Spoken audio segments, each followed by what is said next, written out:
Hi, and welcome back to the show. Over the next few weeks, I plan to talk about the future of customer experience in digital. Search, of course, is the dominant paradigm for customer experience. If search wasn't the most common experience, Google wouldn't be the 800-pound gorilla that scares the crap out of every other beast in the jungle.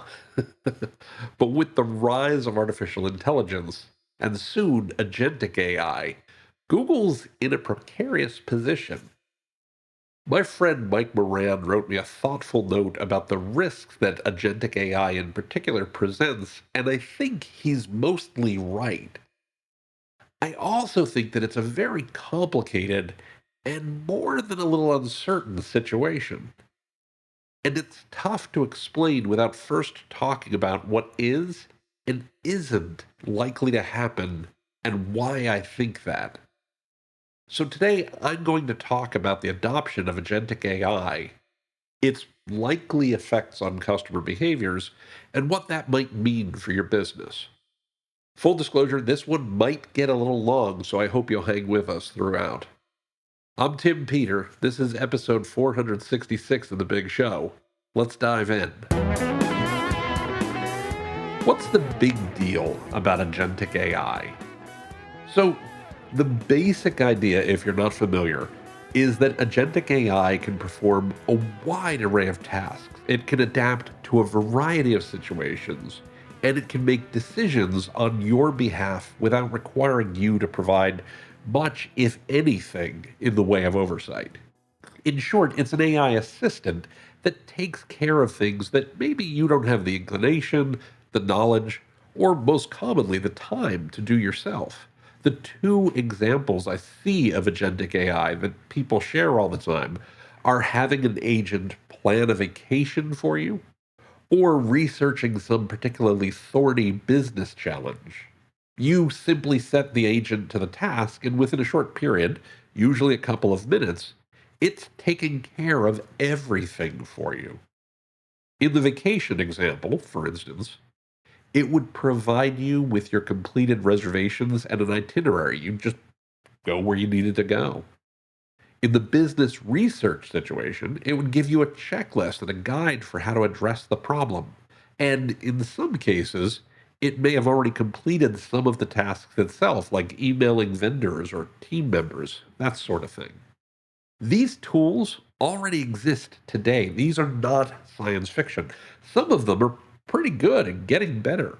I mean, most aren't, but they're real and they're coming in a much bigger way and probably relatively soon, which leads to a few big questions.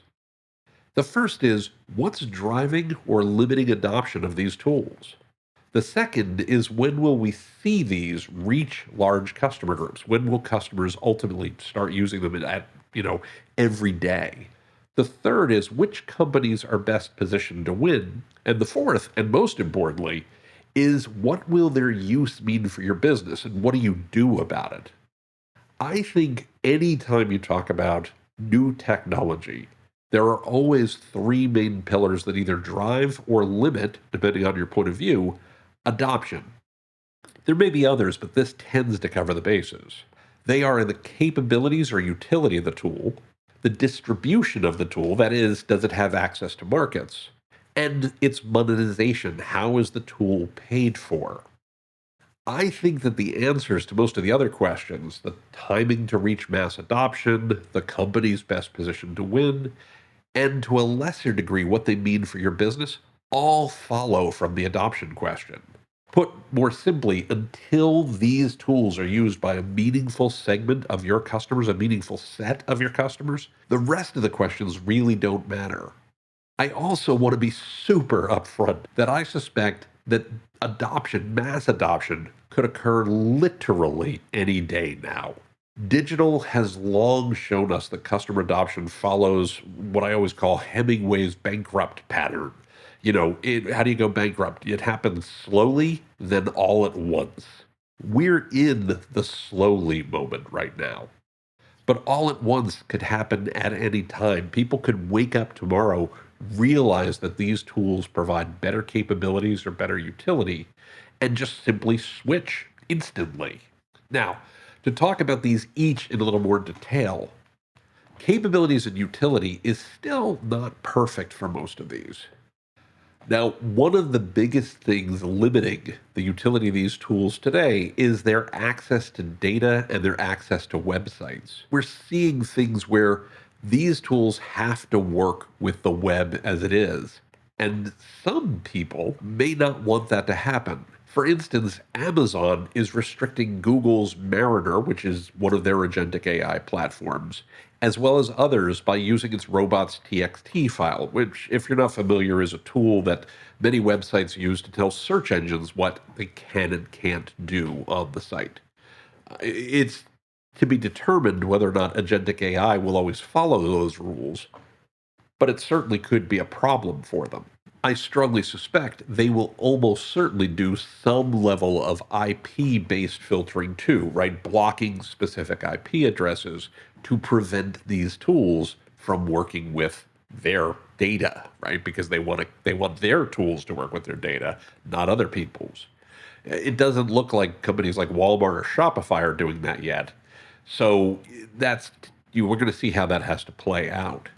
What's absolutely true, though, is that agentic AI needs to work with the web as it is. I've shared these stats plenty of times here. There are over 200 million actively updated websites out in the world and over a billion total websites. Agents that have to wait for the quote unquote entire web to update to their needs probably never take off, or at least they're going to be pretty late to the party. And I don't think customers will adopt a tool that doesn't give them what they're accustomed to today. If it doesn't provide utility, nobody's going to switch. Now, I think Google has a real advantage in this area because it already crawls the whole web. It knows how the web works and what's on the web better than just about anyone. Another factor influencing utility is compute capabilities. How much raw computing horsepower do they have available to them? And the big tech companies hold all the cards here. Microsoft, Google, and Amazon, they're the things that ChatGPT, for instance, sits on top of, right? So the big tech players are in a pretty good position. We also see that Oracle is getting into this game in a big way. If we think about app developers, they're at a relative disadvantage compared with hardware or cloud providers if they can't make the capabilities work on device. Even somebody like Apple's got a problem there because they don't provide a lot of these capabilities within the cloud directly. If you can make on device work, then that might play to Apple or Samsung or Meta's capabilities pretty well. But right now, the cloud is where it's at, and that really seems to favor a few members of big tech in particular. There's also a real question about privacy and AI. The CEO of Signal gave a talk, appeared on a panel recently, and raised some excellent points about how much access these tools would require to your very personal, very private information, something I'm going to talk about in just a moment, for them to be able to do the kinds of things that most of their manufacturers, most of their developers are promising. I don't know how much that's going to matter to many consumers. We've seen people, give data freely to all kinds of people lots and lots of times in the past. So that may be a non issue, but it's something to pay attention to. I suspect it's going to vary by market and region. I will tell you the early data suggests that may not be that big a deal. Booking.com did some recent research and found that, and this is a quote, just 12% feel comfortable with AI making decisions independently, while 25% remain unsure, and 10% feel very uncomfortable, refusing to trust AI without human approval. Now, when you add those up, you go, well, wait a second, that's about 47% of people. That sounds like a pretty big number. I'm not sure, though. Those numbers make me more certain that adoption of AI assistants will happen quickly rather than slowly as they gain capabilities, as they offer utility. Why do I think that? Well, because you have to remember that roughly 10% of US consumers today don't own a smartphone. 90% do. There's always going to be 10% of the population who don't get on board with a new technology. If today, this early in the game, only 10% feel very uncomfortable, it might mean that resistance, at least for now, is pretty light. Yeah, those numbers could get larger. The smartphone data, though, suggests that I can't imagine them getting smaller. And that's a positive sign for AI agents in the near term, as long as they can deliver utility. They also have to manage the second leg in this particular stool, which is distribution, access to markets. And I think the biggest item affecting distribution here is the form that agentic AI takes. We don't really know what agentic AI is going to look like in the longer term. Is it a standalone app or function? Or is it embedded inside each of the apps and devices that we already use every day? I suspect it's going to be the latter, but I wouldn't rule out the former. If it's just built into the mobile OS, then Google and Apple are in a really good position. If it's a standalone app like Siri or Alexa or Instagram or Google Search on your device, or it's part of the core device operating system, think Siri or Alexa on Google Search on Android, I think the device OS developers are likely to provide hooks for other app developers to leverage. Think about something like Apple's WebKit for browser functionality within an app, or Google's Ads and Map APIs that allow you to place ads within an app or show people directions within an app. Because again, the developers also need access to device capabilities and the cloud, which again brings us back to our big tech friends being in a somewhat comfortable position here. If it becomes an app, who knows? That's the Wild West. Anyone could be the app that consumers choose. Obviously, ChatGPT wants to be one of them, Perplexity wants to be one of them, but it's impossible to say. Nobody could have predicted Facebook or Google when they first started, and look where they are today. Plenty of other competitors could have won in theory, and that absolutely could be true this time around, too. There's also the possibility that we'll have new devices that people use. Instead of using our existing devices, our phones and the apps on them, maybe we'll have smart glasses, maybe we'll have smart watches or other wearables that actually connect to our AI that does these things for us. Meta, for instance, cares about this one a lot, like so much. Mark Zuckerberg, for instance, just shared a lengthy post outlining his vision for what he's calling personal super intelligence. And one of the most important paragraphs in that post said, and I quote, personal superintelligence that knows us deeply, understands our goals, and can help us achieve them will be by far the most useful. Personal devices like glasses that understand our context because they can see what we see, hear what we hear, and interact with us throughout the day will become our primary computing devices. That's a quote. Notice he talked about glasses that understand our context, not smartphones, not watches, not anything else. In other words, that's Mark Zuckerberg saying, I really want you to use our devices, not Androids, not iPhones, not watches from Google and Apple. I've talked about this before, but Meta needs adoption of new devices, or they'll always be as vulnerable to gatekeepers like Apple and Google as anyone else. It's also the same problem is one of the reasons that ChatGPT has talked about creating its own phone and its own web browser, and why Amazon is buying a company called Bee. Bee, if you're not familiar, makes an AI-powered bracelet that, according to the Wall Street Journal, this is a quote, records everything you say. Right? Nothing to worry about there, nothing to be scared about there. In each of these cases, though, whether it's Meta, whether it's ChatGPT, or OpenAI, rather, whether it's Amazon, the companies want and need to be independent of Google and Apple because gatekeepers are gonna gate and all that. What's funny is they might be right. We talk all the time about people love their phones and, they haven't really chosen other devices. But agentic AI could be the killer app that drives adoption of new devices rather than the other way around, rather than we have these new devices and then it drives the adoption of agentic AI. I'm going to tell you, I lean towards mobile OS winning. I think that's, the dominant platform, probably. But that's undoubtedly bias on my part because it's the device I use every day and I still see everyone else using. Maybe glasses or watches or bracelets or pins clipped to our clothing will be a better form factor. I'm absolutely not saying that it couldn't happen. Outside of Star Trek, though, there's just no evidence supporting that kind of move yet.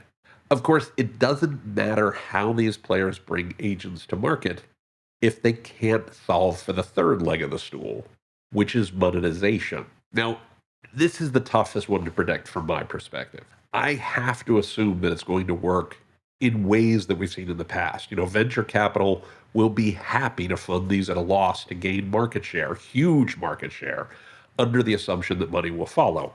Take a look at what's happening with OpenAI and ChatGPT.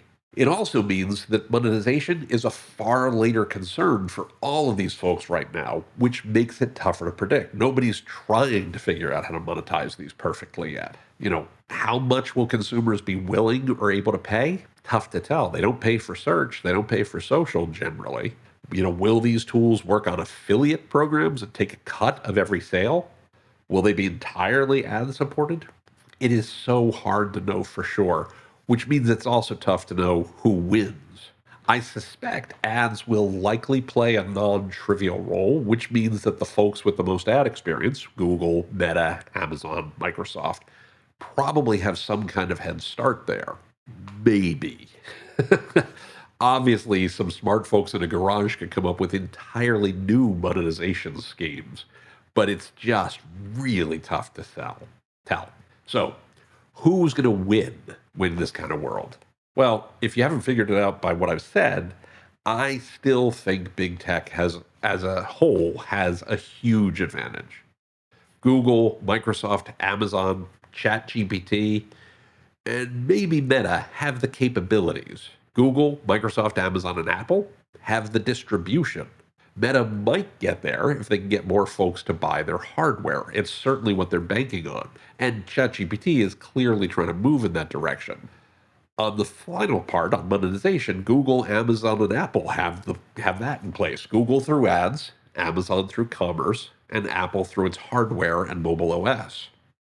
Microsoft might have it, and Meta and ChatGPT seem to lag here without hardware or ads, respectively. The only two companies who consistently come up in all three categories, though, are Google and Amazon. Google has an added challenge, of course, in terms of its antitrust situation, which is a big deal and could trip them up massively. They might be able to buy their way out of this, with major fines or, I don't know, contributions to presidential libraries or some nonsense like that, but we don't know. And I certainly wouldn't count out Microsoft, Apple, or ChatGPT. They are each strong in some of the key areas. Weirdly, I do think ChatGPT seems the weakest to me. But given that they've got huge VC backing, they're absolutely not going down without a fight.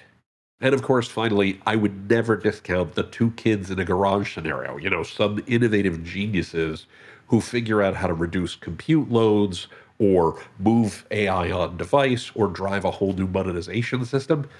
That could upend everything we know, assuming one of the incumbents doesn't buy them first. Right? Okay. So, given that it's still early days and it's tough to really predict, the question becomes, what do you do about it? And I think this part is actually really easy because first, you want to pay close attention to your customers. That's always true, but it's especially true in a rapidly changing marketplace. Remember that idea of slowly, then all at once? When this breaks for AI agents, assuming it happens, it's probably going to happen fast. You want to at least be a fast follower. You want to be ready when your customers are. Second, don't be afraid to be a fast follower. With this much change going on, you can occasionally get some quick wins through a first mover advantage. but you can also waste a lot of time chasing trends down a dead end. I'm sure there were companies that made a little bit of money with the metaverse or NFTs or, I don't know, Second Life back in the day.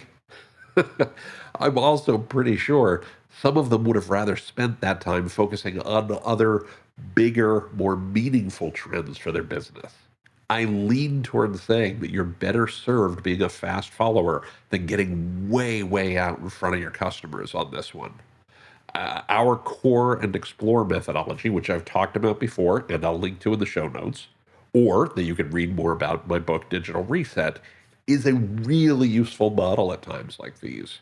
Feel free to check those out. Just remember that the fast is as important as the follower. And you can't move fast if you don't know what you're doing or where your customers are heading, which leads to my third final recommendation. Keep learning. These tools and customer adoption of them are changing so crazy fast right now. You absolutely should be testing these and learning more about them for you and your business. You should be learning how they can help you better connect with customers today. You should continue to focus on what works. Remember, core of Core and Explore. And you should explore a little bit, spend a little bit of time testing them out to see what might happen. Finally, you need to get more comfortable with change because we're going to see change happen whether we like it or not. Now, will customers adopt agentic AI? Yeah, I think so. When? Tough to say, but it'll probably happen all at once when they do. And it will depend upon utility, it will depend upon distribution, and it will depend upon monetization of these tools. Who wins? Probably one of the big tech giants, but don't be totally surprised if some wild card seizes the day. Most importantly, what do you do about it? Pay attention to your customers, be a fast follower, and keep learning.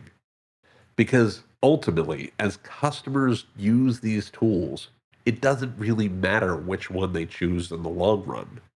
It matters that you're focusing on your customers' needs so that they and their agents ultimately choose you. Now, looking at the clock on the wall, we are out of time for this week. I'm really hopeful, I'm willing to bet that you might know someone who would benefit from what we've talked about today. Are you thinking of someone? Why not send them a link to the episode? And let them know what you think too. Keep the dialogue going. You can also find the show notes for this episode, episode 466, and an archive of all of our past episodes by going to timpeter.com/podcast. Again, that's timpeter.com/podcast. Of course, be sure to like and subscribe wherever you get your favorite podcasts. And if you're looking for something new to read, I'd love to suggest my book called Digital Reset, Driving Marketing and Customer Acquisition Beyond Big Tech. You can pick up a copy at Amazon.com or bookshop.org. And let me know what you think. I'd really love to hear from you. Thank you so much for listening. This show would not happen without you. We'll be back with a new episode next week, and until then, please be well, be safe, and as the saying goes, be excellent to each other. We'll see you soon.